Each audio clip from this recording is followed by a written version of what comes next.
Hey y'all, Zach McDonald, your real estate agent here with Real Property Associates. And I want to spend a few minutes today helping you decipher what is most important for you in the home you decide to purchase. Now, there are a lot of different things to consider, but I want to boil it down to two things that I think are the most important. And that's going to be, first of all, the location, and then second of all, the house itself. So as far as location goes, the things that you're going to be thinking about are the schools. You're going to be thinking about the proximity to work maybe, or the proximity to the city. In most cases, that's where people work. It could also be proximity to your family or friends or the community that you already have. Maybe it's a church or some hobby that you have. The things about the location are going to be, in most people's mind, pretty significant. And like right now, I'm inside of a house that is right off of a busier road. Does that matter to you? Some people might consider that as a negative. Some wouldn't really care too much.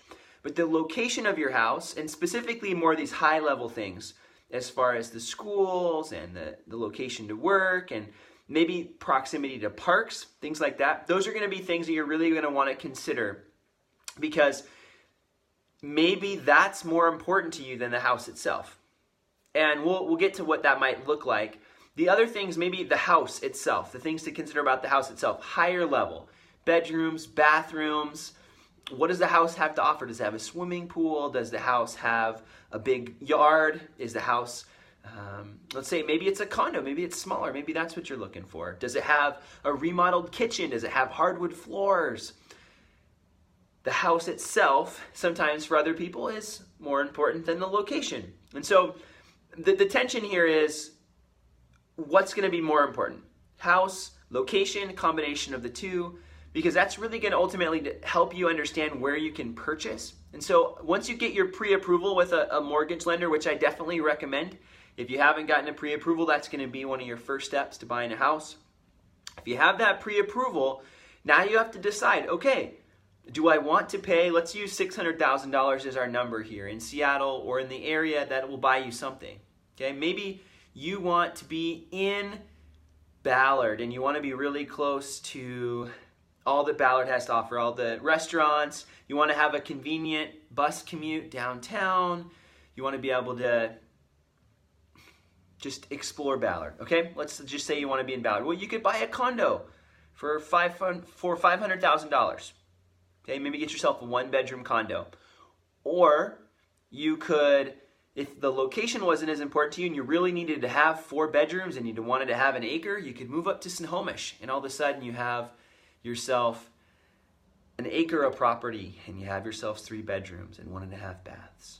It really comes down to, what do you want? What's most important to you? You could even move farther and get, heck, you could move to Texas and buy a couple acres and pay half the price. So for some people, the location really matters to them, and then they have to come up with some kind of a compromise and decide what's going to be that mixture of proximity to work, proximity to friends, family, whatever it is, and the location that's important to you, and then what's most important about the house, and how do those go together.